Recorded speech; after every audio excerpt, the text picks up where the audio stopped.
Guys, কেমন আছো সবাই? নতুন একটা রেসিপি নিয়ে হাজির হয়েছি। আমরা আজকে বানাবো চিলি চিকেন। ফার্স্টে আমরা চিকেন ম্যারিনেট করে রাখবো। চিকেন পিস পিস করে কেটে ওখানে কর্নফ্লাওয়ার, আদা রসুন, তারপরে ডিম, স্বাদ মতো লবণ, জিরে, সয়া সস দিয়ে ভালো করে মাখিয়ে রেস্টে দেবো।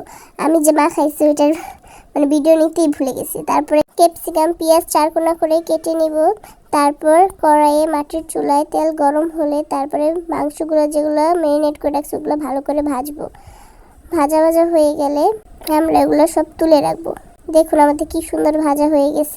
তারপর আমরা একটা বাটিতে সয়া সস ভালো করে মিক্সড করে নেব।